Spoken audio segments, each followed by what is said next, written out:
Hey, how you doing? This is John, and welcome to John's Longbox. Sorry about being late. I went to go live, and I had to reboot my modem. It never fails. Whatever can go wrong will go wrong.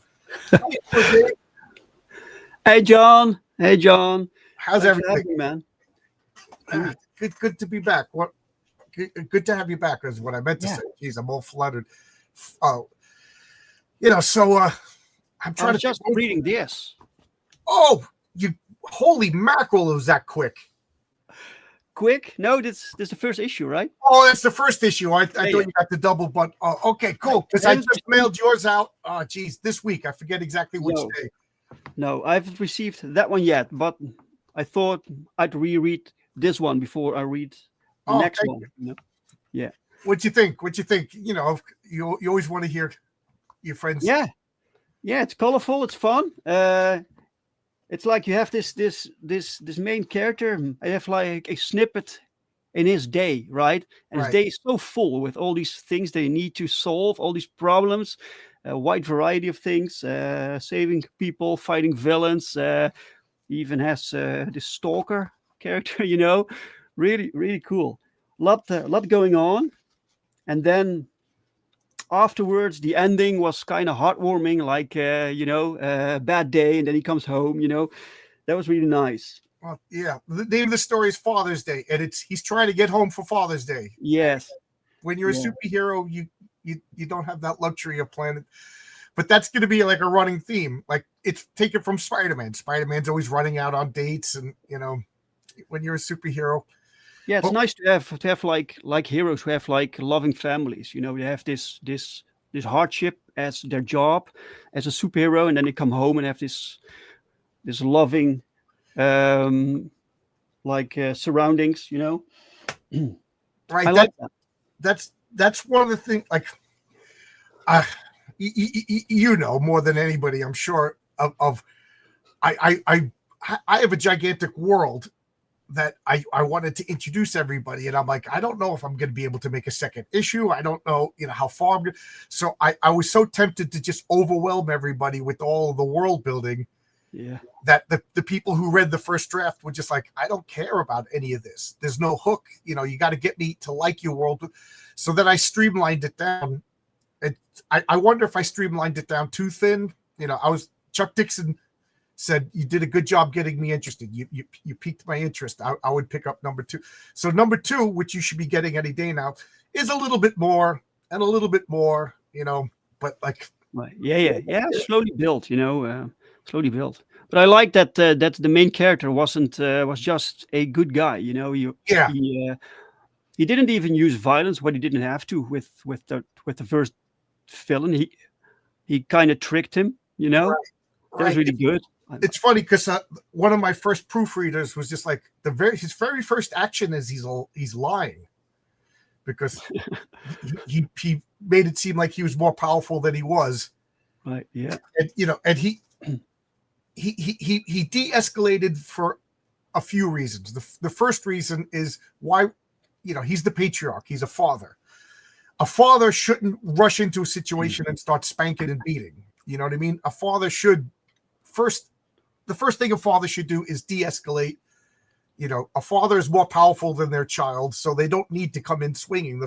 Hey, what's the matter, Dave? Why are you upset? Why are you and Frankie fighting? Tell me what's going. You know what I mean? And try to use as a last resort, a little, like as my father would say, a little spanking never hurt anybody. So that's you'll see in issue number 2. His first resort is to de-escalate through conversation, and of course it doesn't work because it's a comic book. Mm-hmm. But I want so. And then you'll see that kind of bites him in the ass later on, because people are going to start to realize he ain't going to come out swinging. So if we come out swinging, right? Yeah. Yeah, that's his weakness. Yeah. That's he has a few weaknesses. A couple of his weaknesses aren't obvious at first, but there's a general weakness to all superheroes in my world that'll be exploited sooner or later, and you'll get a hint of that in issue 2. You mean a general, as in they all share the same weakness? Yes, because all superpowers ultimately come from the same thing in my world. Okay. There's really, there's 3 ways to get powers. Magic, which is completely rare and the exception. there's biological tinkering, I guess technological tinkering. So there's forcers, but I don't consider that superheroes. If you just have laser guns and rocket belts, that's cool, but that's not, you know what I mean? That's not superpowers. And then there's the main way, but as you'll see in Patriarch #1, do you think that the governments would let people know how to get superpowers? If there's only one way to get superpowers, the governments don't want Joe Schmo to know that secret. So no, they will save that for their own army. Right. So the United States government figured out how to make superpowers, mm-hmm. and then the odd person stumbles upon them, and then everybody who gets superpowers in the United States, the government handles them, gives them a sweetheart deal, and then says, "This is your origin that you tell everybody." Mm-hmm. Right. So the Patriarch is, you'll see issue #1 of the Patriarch, which is which Renzo is working on right now, is dealing with, he just can't take the government lies anymore, Right. Yeah. So I really like the combination of Renzo's art with Daniel's colors, by the way. Works really well. Yeah, Daniel. I saw Daniel from your comics, and I said the coloring is so good. So I asked Dave if I could contact Daniel. I don't want to be a poacher. I also noticed you refer to the pencils as black and white art, right? And then the colors as color art, which kind of makes sense because colors, that is art, Right? Yeah. Yeah. And wait, Oscar colored the second story, The Suit, which is, there's 4 errors in the comic that I've noticed, 3 of them being typos, and one of them I forgot to put Unheroic Tales as the title of the second stories because it's the origin of a supervillain. Oh, right? no. Yeah. But he's a major character. He's the Lex Luthor to the Patriarch. Go figure, a bad politician, Go. So you'll see more of him in issue 2, and then you'll see him as a manipulator behind the scenes. So let's just address everybody in the chat. Now we'll talk about your comic. You got a new campaign. Oh wow, there's a lot of comments. Dave, you bring the fans. First off, you have Safeguard on FundMyComic. Yes. So we'll check that out. Let's get all your comments. Justice for Crimson. Will she make a comeback? Will the cloak guy bring him back? Is he in this neither place? Will he be cloned? Will we ever see that poor pauper back? Good day, Dave. And eventually, Mike. Hi, Mike. David. Mike. Yes. My comic, Heroic Tales 2, is still available also on FundMyComic. I'm in the middle of fulfilling. Dave, yours just went out. I'm sure you could understand. All my international orders I'm putting towards the end because I got to go to the post office physically and fill out forms because I learned the hard way. When you do it at home, through your home computer, it's always wrong. Then you have to ask for a refund, which takes 30 days. And then you got to go to the post office anyway. So I'm doing all of the American, but I said, you know what? Let's try the Netherlands. And yours went through fine. So far, it didn't come back. So okay. Yours was the one international order that slipped through the cracks. You should be getting it. We got Marcus over here. Marcus. He's got your. Yes, thank you, sir. Safe. I'm sorry. I'm like still flustered because I'm so pissed that modem crapped out. Obey Cthulhu. Yes, I always got these Cthulhu shit. Soon to be Krampus. Cthulhu's Krampus. Is there something I don't know? If everyone figures out how to get the powers, then the supers become normal. Yes and no. It's really, really difficult. It's a difficult process, and most people who go through I don't want to give it away. Most people who get superpowers become villains, which is another reason why. Just think about the average next door neighbor. Look at COVID. How many people became bad people when they were given a modicum of authority? The average person will become a villain. I would say that in my world, there's probably one good guy to 1,000 bad guys. Oh, really? Yeah. Well, it kind of makes sense. Yeah. Because even the good guys, like Tolkien said, or was it why can't I think of his name? Who wrote Lion, the Witch, and the Wardrobe? He said, the most oppressive authority will be the ones that do it for good, because they'll stop oppressing. So even there's some good guy. I'm writing a story now of a bad guy who absolutely, you can't convince him that he's a bad guy. He thinks he's doing the morally right, holy thing. Mhm. And don't worry, he's not one of these white supremacist Christian guys. No, there's other religions in the world, and he's the champion of this particular religion, and he thinks that destroying the world is the proper thing to do. Right. Yeah. The cool thing is when you can have a villain that you can at some level agree with, some points, but he's taking things too far, Well, the guy I'm working on right now, you can't agree with him. If you agree with him, you're also a villain. But Okay. but wait, I'm being cagey, but like the suit, Lucius Kane, he's evil for the sake of evil, and that's kind of fun. Mhm. He's just selfish. He just wants power and control. He's Right. based on Sauron, just like he wants to remake the world in his image. Yes. But Sauron thought that if he could take over the world, he could fix it. Whereas the suit just wants to take over the world because he wants to take over the world because he deserves it. He deserves Right. it. Yeah. But then what? I sometimes wonder if someone wants to rule the world. All right, give them the world, and then what? What's going to happen next? That's Right. There was a story in the Champions in the early 70s where Dr. Doom released a mind control gas. okay. And then the Champions got canceled, so they finished it in supervillain team up. And Dr. Doom was in charge of the world and then realized it was no fun. He liked the chase better than the catch, which is a funny story, but so now Dr. Doom has this world controlling, all powerful mind control gas. Did he forget about it? You know what I mean? It almost should have been a what if story. Yeah. Okay, Right. This is a good question then for you. Well, because we've been talking about my comic, I feel bad because you got a new comic on FundMyComic right now. Active right now, guys. Get Safeguard. Oh my God, I love that superhero name. Now, have you ever thought of a story and said, I can't do this story because it's going to change my concept of my world? Like, I think Marvel and DC, sometimes they come up with a story and it's like, oh, that's a pretty cool story. But it ruins, like they have to forget about it in order to get back. Like Right. the story that I'm thinking about is King Thor. So in the Thor comic books, Odin died and Thor became Odin, the leader of Asgard. And it was like a 20 issue storyline. And then at the end, he had to time travel and go back and save Odin. So Yeah, they have to reset things always, right? Right. And that drives me nuts. Like, do you have any stories like that? You're like, that would be a good story, but that's the end of my world as I know it. I don't. Well, there are some things that I rather avoid, like magic and stuff and time travel. So these are things that could break your world if you're not careful. So I avoid those. And story-wise, I think I just try to chase the stories that have the most potential. So if it means that you have to, like, change the status quo, that's fine.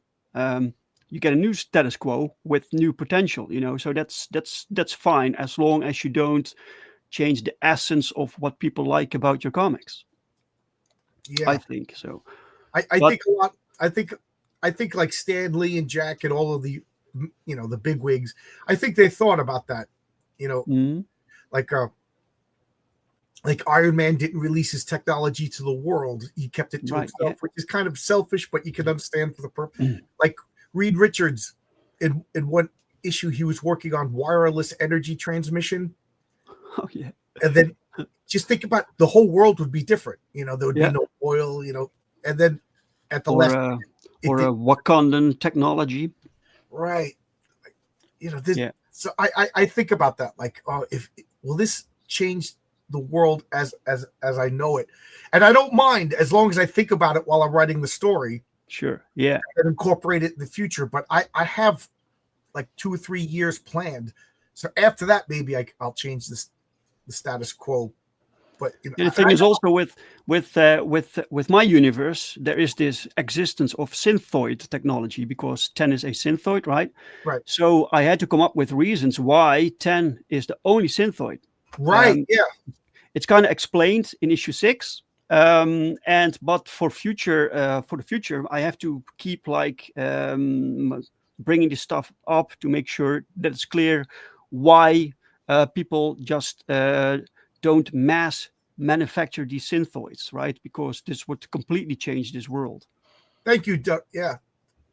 You got to come on my channel, John. John. Yeah. Good. Thank you. That made I was having a rough day today, and thank you for that comment. Oh. Yes, Dave is absolutely. I hope my comic books are approaching the quality of Dave's comics. They're my favorite superhero comics right now. Wow. Like I say, it kind of looks like 90s comics, but actually well written. So thank you. Thank you, man. Yeah, I really enjoy your comics.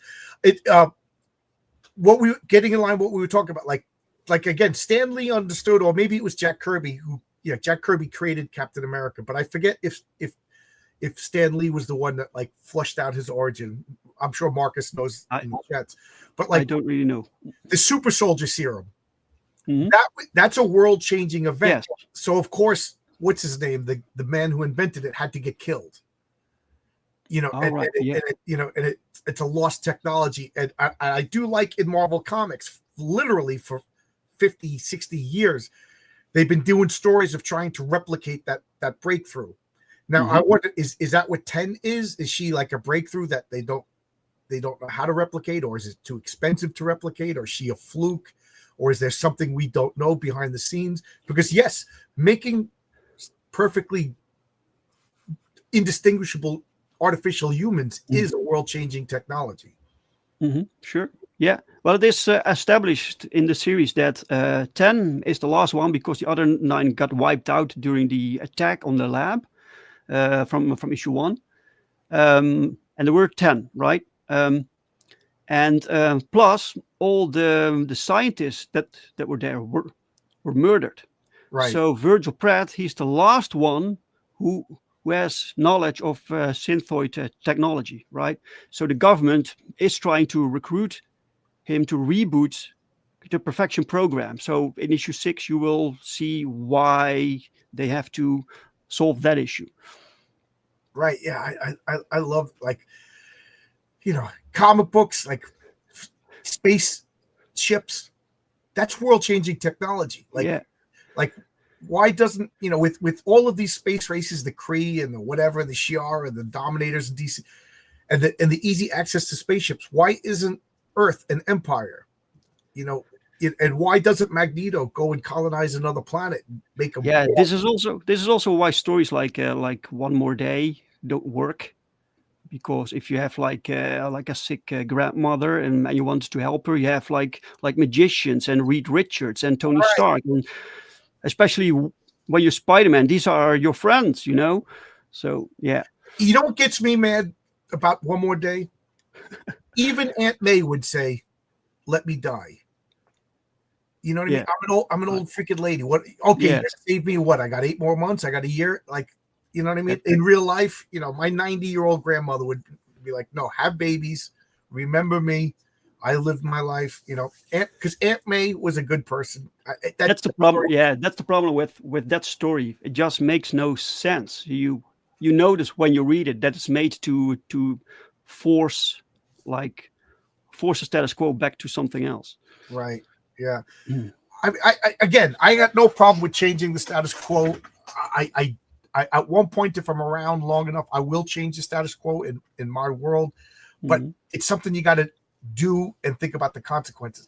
And you brought up time travel. Oh my God, is time travel my bugbear? I am so annoyed at most time travel stories. Do you have a time travel story that you actually enjoy? Well, Back to the Future is great. Back to the Future is one of the most egregiously wrong, but it's a popcorn movie that's not supposed to be taken seriously, so I love it. That's the thing. You don't. If you make a story where you kind of poke fun at time travel, then it works. Right. Like when I watched, I sat in the movie theater and I just loved it, and I thought it was charming and fun and everything like that. But like afterwards, I'm just like, where's the energy coming from? That's like literally erasing that photograph. But it served the purpose. It was a visual clue to the people of what. But like, I don't know, like real time travel that couldn't happen. Like 12 Monkeys is my favorite time travel. It's so tight. Everything's thought out. All the consequences are.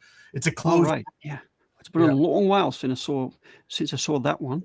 Yeah. 12 Monkeys. But I wrote a time travel story explaining time travel. There's only one timeline in my world. If you go back in time, you can't kill your grandparents because it didn't happen already.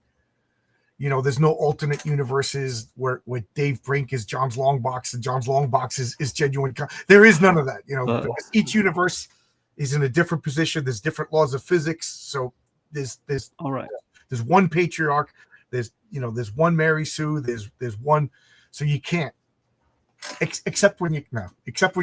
There's like a mythical artifact that people believe exists. Does it exist? No. But supervillains are looking for it. And the Terminator. Sheldon says the Terminator and the Terminator 2. Those were great. Yeah, Terminator. The first Terminator was excellent. And yes, and I funny enough, the Hot Tub Time Machine was a good time travel movie as far as fixing all the loops. Yes, 12 Monkeys with Bruce Willis, and it was one of what's his name's first movies. Why can't I think of the blonde actor? Brad Pitt. Brad Pitt's one of Brad Pitt's first movies. Yeah. Yes, Brad Pitt. Or as Futurama Friends accidentally sleep with your grandparent. Yeah, Futurama had some pretty good time travel. Yeah, man. Like Doctor Who, I used to take it seriously, but like they break the rules of time. Like this rule is inviolate, except when we get another story that violates the rules. But don't worry about that. But anyway, so there's not going to be any time travel or magic in your comics? There will be some time travel because I have a villain that has time powers. So in that sense, but it has strict rules. So he can't travel back, for instance. That's one of the rules. But time travel in the sense people go back and change stuff. No, rather not. I rather avoid that. I have a character who he's one of the first. He formed like the World War II super team. I'm not going to give his name yet until he's in print because but he's a scientist, and in the 60s he goes off on a spaceship, and because of faster than light, or he doesn't go faster than light, he goes nearly light. So he goes, and then he comes back in like 2005, and he's still young. So that's going to be like my Captain America. He goes away and he comes back, and he's, rather than being trapped in ice, he was out in space traveling at relativistic speeds, and right. But so I kind of like the old guy coming back, like the Captain America, lost in the 40s but comes back now. Except the real Captain America would be like, why are men holding hands in public? What's going on? Why are there open borders? I fought to close the borders. Oh yeah, that's tragic. Yeah. So tell us about Safeguard. I've been meandering and talking about. Yeah. So I have been in a private chat, so I could bring it up while we talk about it. Oh sure. You want me to share the link? Yeah. 1 sec. I will send you the link in the private chat, or I can share my own screen. That's also possible. Whatever. Yeah, whatever works. Share your screen. All right. Share my own screen. Right, there we go.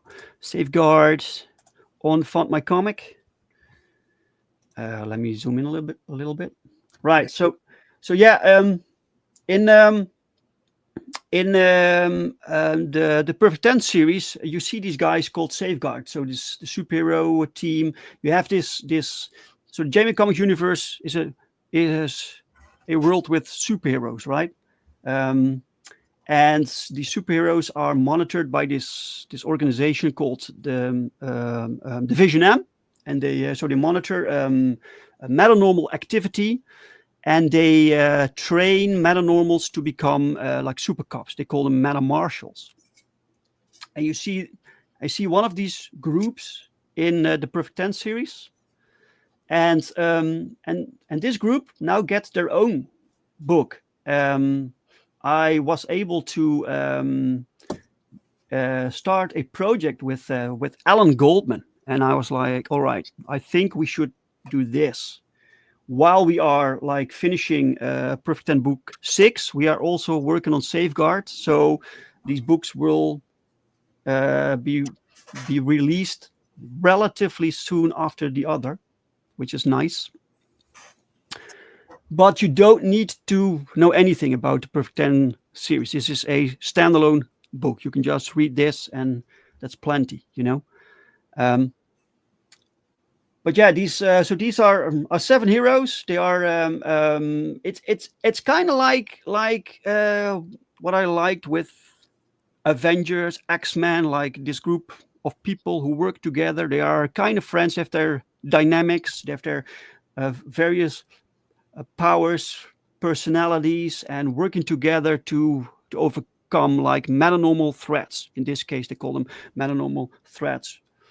Right, and here we see like 10 is part of this group, and in this first issue they face a threat called Pandemonium. They are like villains, and so another group, and they call themselves Pandemonium. And so who they are and where they're from, you will find out in this book. So look at this art, guys. This is that art is great.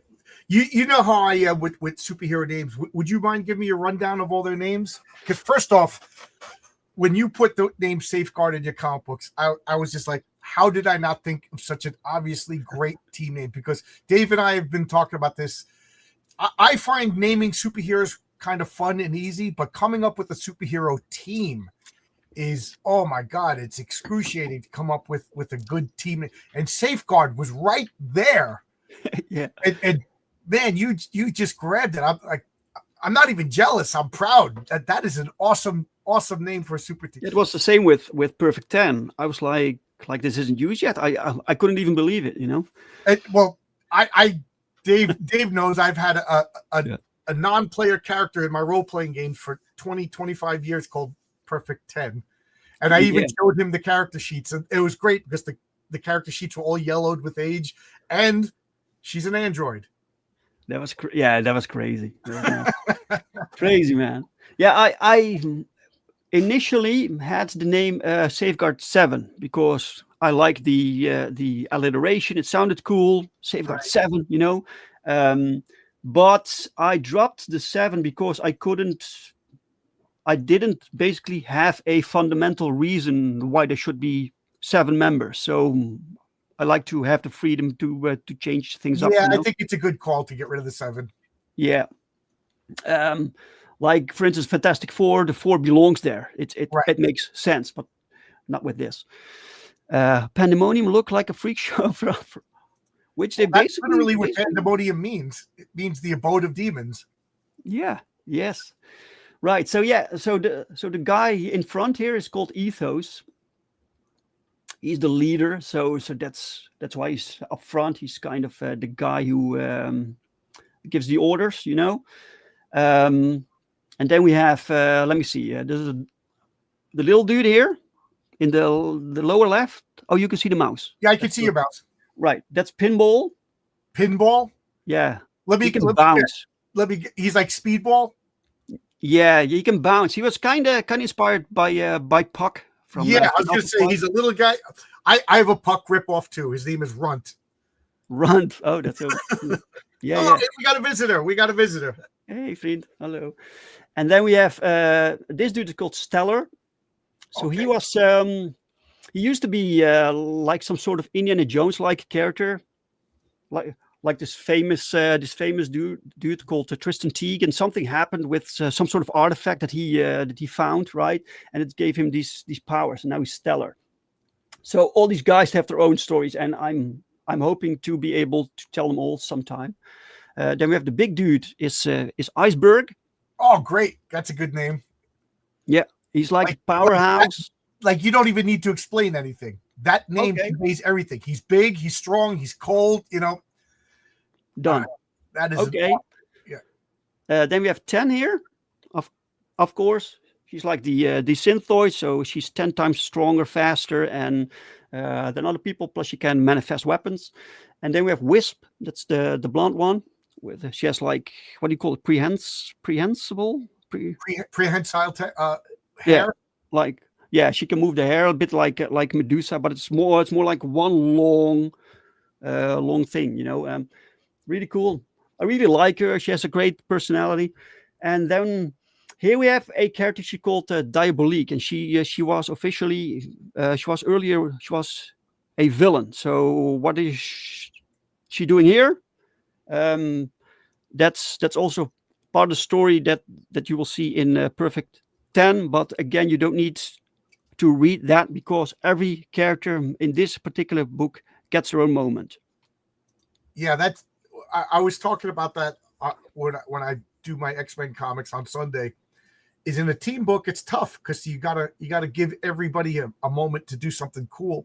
Mm-hmm. You know, Yep. like the X-Men could get they were monthly. So if you didn't see Cyclops every month doing something cool, you knew it was only a matter of time. But like you and I, the pressure's on because we can't do monthly books. No, this is true. It's true. I try to introduce as many concepts as possible in one book without things being overwhelming. You know. I love this. I love that. Yeah, this is Paul Rodrigues. He is the artist from Perfect 10, right? So he made the B cover. That is beautiful. I got to back this. I didn't back. I wanted to wait till you were here, but I'm not going to back it live. Obviously, I don't. People don't need to see my credit card number. And there was a comment that the number 10 was dropped from 10's costume, but it's not. You can see it here on her thigh and on the jacket. She has a jacket, right? Very 90s, you know. I wanted the costume to look 90s, so I got to ask now because I didn't think of it until this comment. Are you avoiding the Roman numeral X on her costume? You know, no. You know what I mean? Because X is a 10 in Roman number, and she's 10, but then it's gonna look like the X-Men, you know? No, I never thought of that, to be honest. But, yeah, when I would design it with the X, then it would probably be too. I think people would be reminded of the X-Men, so that's bad design. Right. Right. So and then we have the pencil pencil edition. So without the inks, so Yves and Lirio, he's inking the book. Then Brian McNair, he's coloring the book, and then Joel Saavedra, he's lettering. And without all these layers, you get the raw pencil art from Alan Goldman. And we made one book. We're putting one book together where you just get the pencil art to marvel at. Mike wants to know: does Stella wear a mask, or is that his face? That's kind of a mask, but it has a like a cosmic origin. So it's not really cloth. You know, it's more like something else that he can summon. Yeah. Oh, we got Pops. How you doing, Pops? Hey, Pops. Hey, man. And then we have comment for later. It's a good question. We'll ask later. Oh my! Look at this. Yeah, this is awesome, right? So this was probably the toughest part of the entire production. It was creating these villains. So I had some ideas, some concept, but basically all of them had to be designed. And some of them went through several designs. Two of them got completely replaced because I couldn't get the team dynamic as I wanted it. But we got there, you know, and now it's such a phenomenal villain team. These are like spectacular villains. They have like demonic backgrounds, you know. So this kind of connects them theme wise. Really, really cool. I love these guys. And this is drawn by Paul Rodrigues and colored by Federico Sioc. That looks great. Yeah, man. Then we have some sequential art completely done. So this is inked and colored and lettered, so you can see what the final quality is. So it starts with this segment with Tristan and Ten. They're in this museum, which is called the Grand Capitol Hall of Antiquities. And this museum. Comic book people realize that when you put ancient stuff together in one room, villains emerge. What are they going to learn? I'm doing the same thing in Big Top #1. The museum, bad stuff happens. You put ancient stuff together in one room. Yes, somehow villains get involved. It's a fantastic setting, and it made sense because a 10 is kind of new. She has to learn a lot about this world, and then you have like Tristan Teague. He is like he loves these ancient artifacts in history, right? So he takes her to the biggest museum there is in the Grand Capital. It makes sense. So the adventure takes place there. We start there, right? And he's talking about this demon called Abarak and where the cloak comes from, stuff like that. So you got demon stuff. So does that implies that there is magic then, I guess, or is that it? Yeah, it is suggested. Yes. So yeah, but you have to be careful what you actually. I take that back. You can have demons, I guess, like technology opening portals and stuff like that too. So yeah. So yeah, and then so it basically says that the cloak used to was created to bring back loved ones from the afterworld, but somehow like other creatures came through. So that was the story, right? He's telling that, and Ten is like, "This is astonishing," and he's like, "Yeah, I'm so glad you like this, And she says we have to destroy it because she doesn't get why do you keep this portal from hell in the middle of the city, So they explain to her it's just a story, it's not real, Okay, so she doesn't get yet what is real. Okay. Because she's manufactured and she fights metanormals, and you have a supervillain who can time travel. So she's like, what is real? What isn't real? Really cool. Look at this art, really nice. I love this. It's beautiful artwork. Yeah, I'm so lucky that I get to work with Alan. And then we get some introductions of the heroes. So they get some new costumes, some of them. And this particular character, this lady, Gabrielle Fontaine, she is like the fashion designer for superheroes for Division M, right? And she appeared in a early issue of Earthling like 8 years ago, and finally I can bring her back for this book. Really cool. Yeah. Marcus wants you to go back to the studio. He wants to draw your characters. Cool. Yeah, cool. Sure, man. We have some examples of the pencil art. Look at that. That's amazing, man. Love this. And some more stuff. So look at that. So Lirio's now inking this page. Man, you like to throw as many characters as you can in a. I know. Yeah, I know. Yeah, it's really cool. Yeah, I this is you have to actually zoom in to really see it. Yeah, even with Pow though, you must tell him scripts. Throw everything that I freaking got. If I mention the character, throw them in this panel. Yeah. Well, when I write scripts, I emphasize characters with colors, so Pow can see which characters must be in there, very easily. Idea. So we have this splash page right here with the Pandemonium. Yeah, I love these guys, man. These look at this art; it's fantastic. It is. So some more. So 10 has her new costume. This costume was so it's a new costume, right? It's designed by Robert Nix. So sometimes I hire other artists to design new things, new costumes. Oh, really? Yeah. I like to sketch out the costumes. I get a kick out of designing them myself. Like, I don't know, maybe I'm a control freak, but I want like everything about my characters to be mine. Yeah. And then of course Renzo makes it look good, I get that. Well, most characters in this universe I have designed, but sometimes I like to, sometimes I don't know. I have no ideas. And other times I just like to see what other creators can come up with. so you get some variety, because I have my limits as Right. designer and my own preferences, and sometimes you need something new, something fresh, and with this campaign, people can also get a original personal commission from Alan. So any character you want, he will draw a character for you. You will get the high-res scan. As you can see, he pencils it and he inked this also.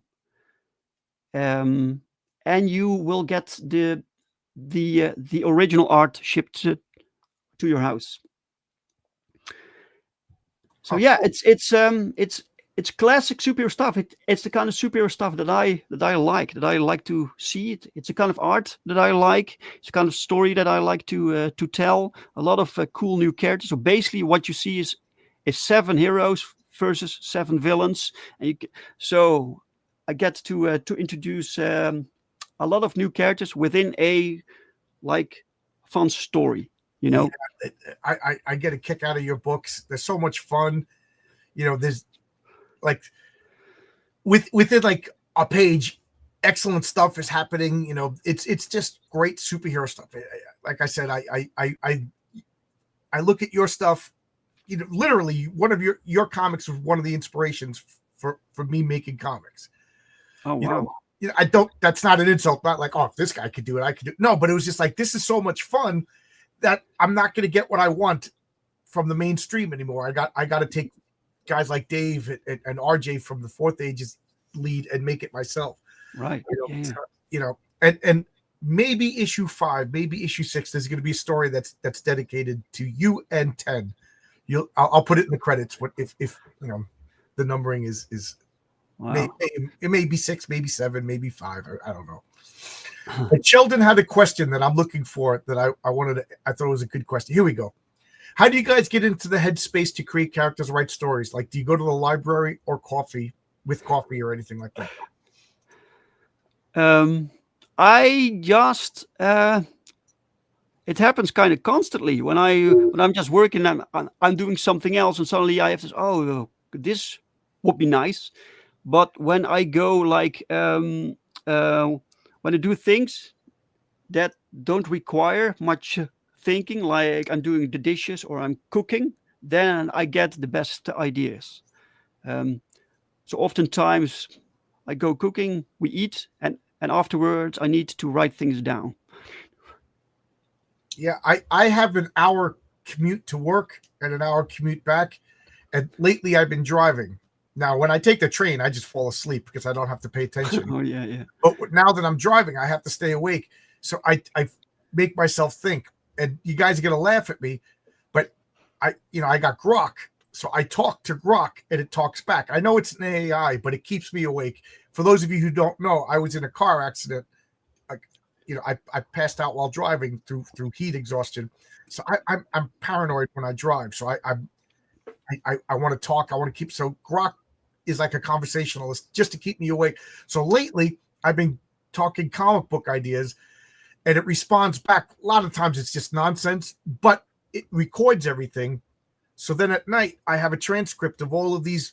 It's like, what do they call that? Like when you just spit out ideas, rapid fire. There's a room brainstorming. Yeah, it's brainstorming, and then there's a log of it, and then I go through. So I've been doing that for like the past year, and right.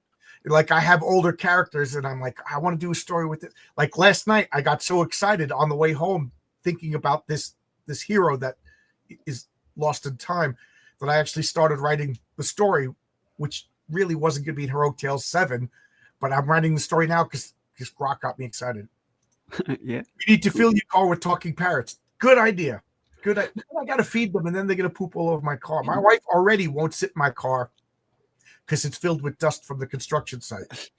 So imagine if it's filled with parrot poop. Oh, we got Zaid. How you doing? Zaid Comics. This guy is another one. Phil Diaz. Not only is he writing comics, and forgive me if I'm wrong, but I think his brother is drawing comics, but he's printing his own comics. This guy stumbled upon a printing press, hired a guy to fix the printing press, through his own experimentation is figuring out how to work it, and he's making his own comics. Guys, you can't get more dedicated than that. And then we got bigwigs in the indie space who can't make a comic book in years. And here's a guy, I picture him going outside climbing trees and scraping the bark off and making his own paper. You know, This is a guy who's doing everything. Phil is the real deal. Yes, absolutely. He has a character called The People. Oh, yeah. A couple of your characters I got jealous. Like when you Force Majeure is one of your characters. Yeah, that's I got jealous when I heard that name. I was like, oh, that's such a good name. You know, but I can't say I ever thought of it because I didn't know until I had to look it up after I oh, right. Yeah. I was like, oh, that is such a good name. But The People, I got jealous. I was like, that's a good name. Good concept. Oh my God. I love that freaking character. Do you have that? Do you have people that just fall in love? I imagine 10 is probably the fan favorite. Oh, other people for my characters. Yeah. Yeah, that happens. But there are also characters from other creators that I'm like, I wish that character was in my universe so I could use him, you know? That's such a cool character. But yeah, it belongs to someone else. So unfortunately. Here's a question then. Not that I'm asking, but like, would you team up with other people from other, like, would you have Top 10 Meets the People, a comic like that? Oh, yeah.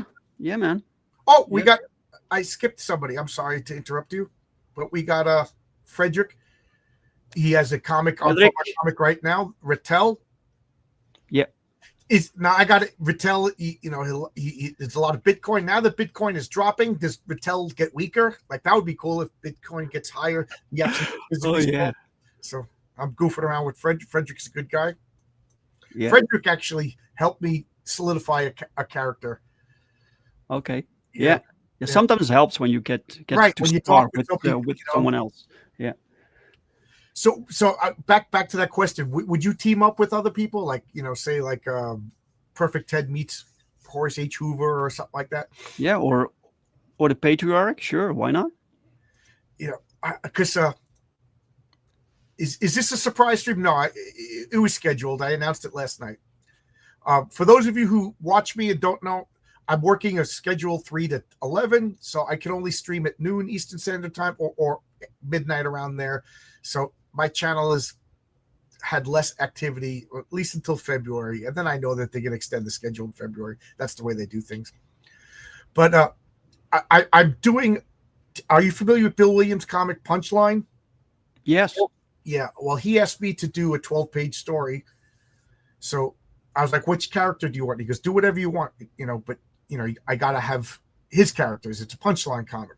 So I picked Mel, and that Versima. So Mel, the older one, the one that's trading Versima, and she's on a quest to get her own powers, and that brings her into my universe.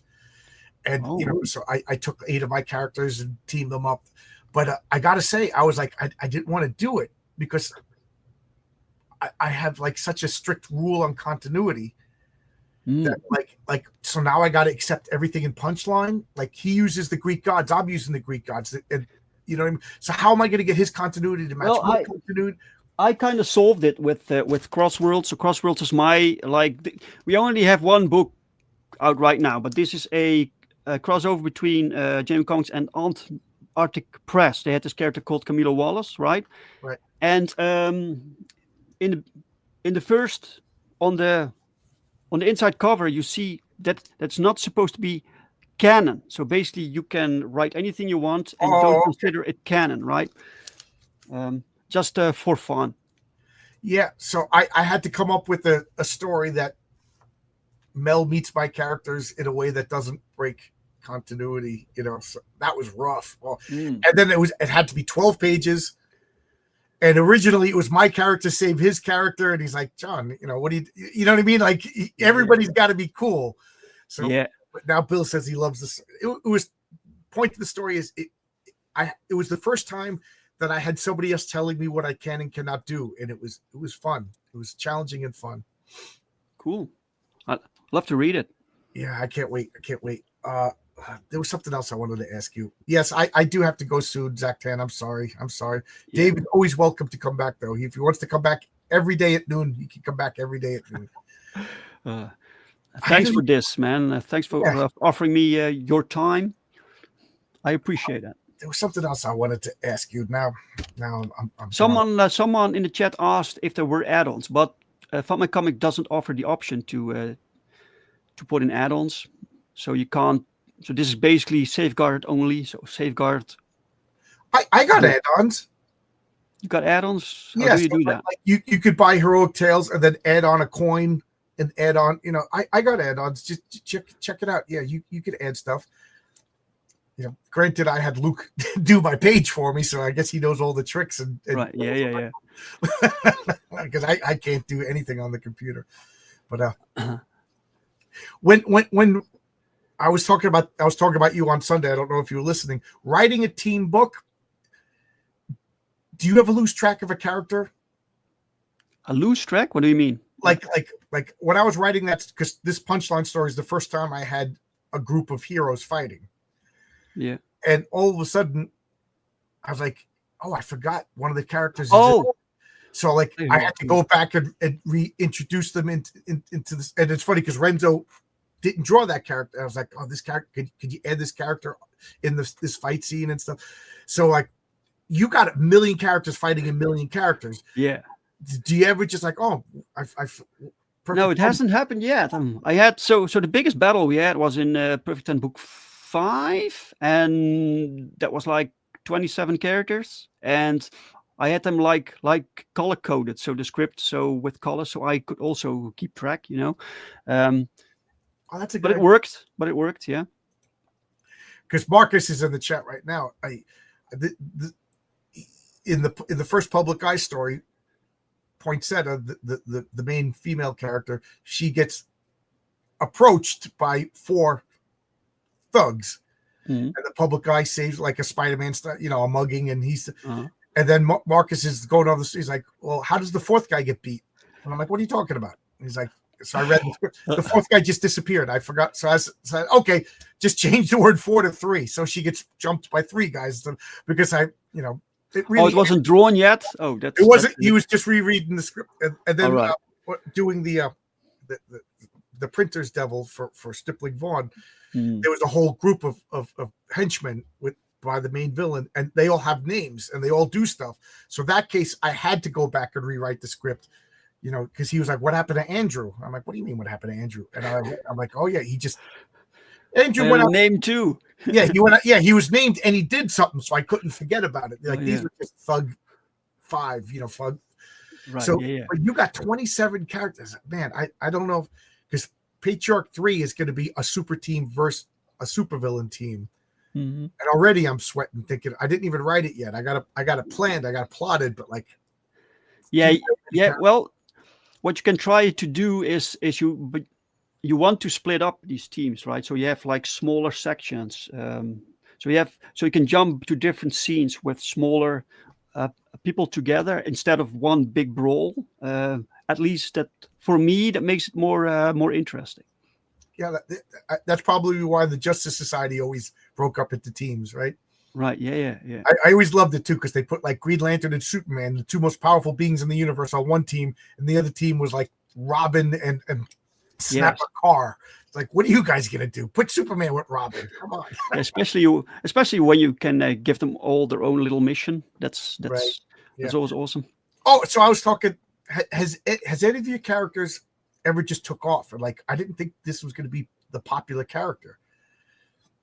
Well, yeah. Wait. I know one of your characters people seem to talk about. Yeah, Crimson. People really like Crimson. He is a villain, and he so he kind of got killed, and people responded to that like I didn't really expect, but they demand Crimson back. That's a running thing. I thought Calamity.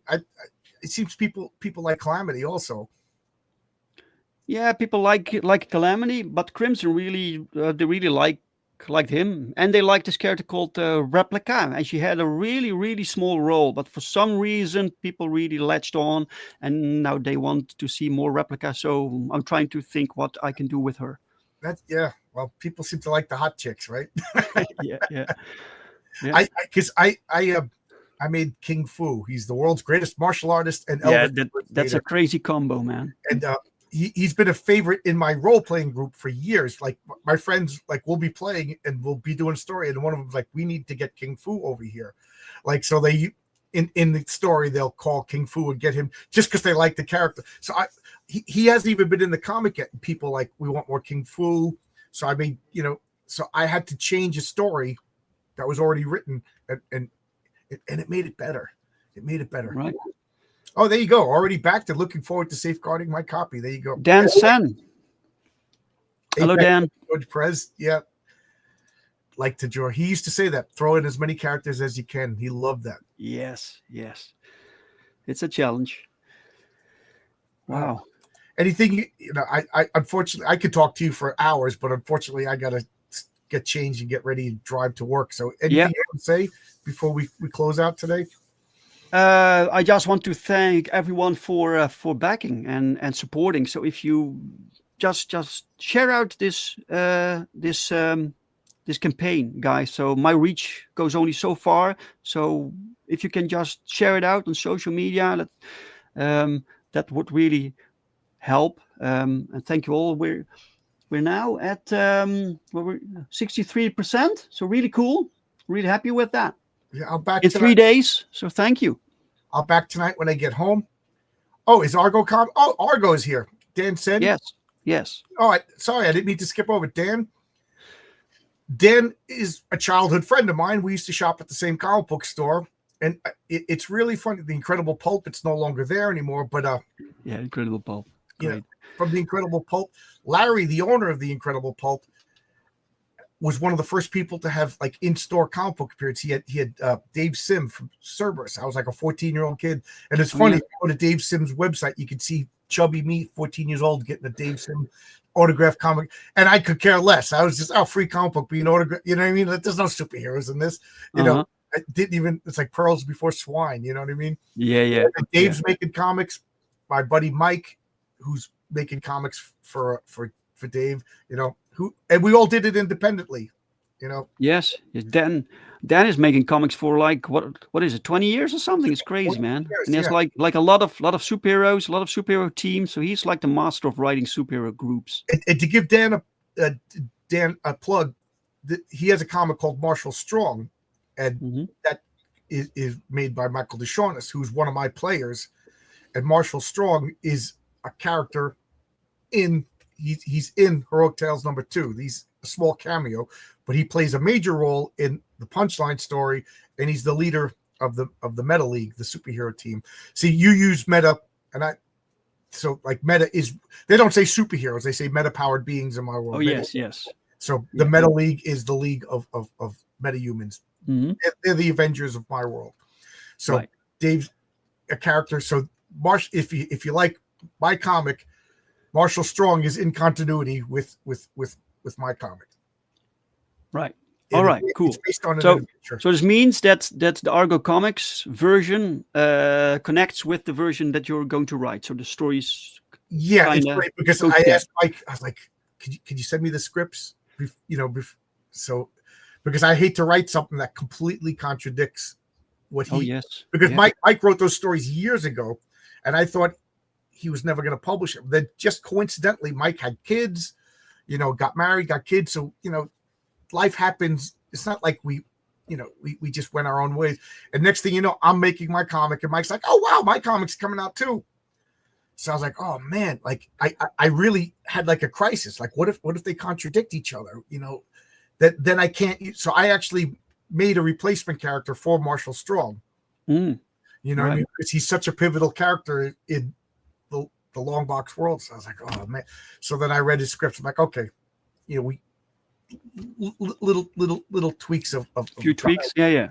But because I'm such a continuity freak, this time slot is good. You get all the people awake during the day. Yeah, every time slot is good for somebody. You know what I mean? Yeah. But I got 2 more minutes, and then I really have to go. So, how long is your campaign going for? 25 days. So yeah, I might extend later on. We still have plenty to do to produce the comic, right? So so we just want to produce a quality comic. We're not rushing this. Right. It's also like the biggest like creative team that I've had on a book. Like I never really worked with a inker before. I worked with Thiago Gomez on part of Perfect 10 Book 5, but that was the only time, right? So this is basically a complete book with so artist, inker, colorist, letterer, then myself. Then we have Ali who does the copy editing. You know, it's it's a lot of things going on, but we take our time. There's no rush. We just want to make the best book that we can make. You know, and Is I this think the first issue of the series, or is it a one? yeah, this is a one shot, so it's one story. So it's not like you have the cliffhanger. You have to wait for 8 months for next book. But if people really like this and it's successful, I love to make a sequel. I love to turn this into a series. It's kind of the same formula we did with Perfect 10. So Perfect 10 Book 1 was written as one story and was so popular that we made this Right. series. Yeah, I think that's the best. Every like for my comics, every issue is a standalone, complete story that I hope that you could enjoy on your own.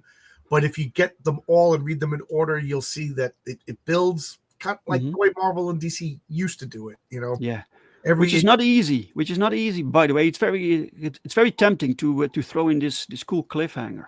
Right. Yeah. I already for like the big story, like the Thanos level villain that shows up. Yeah.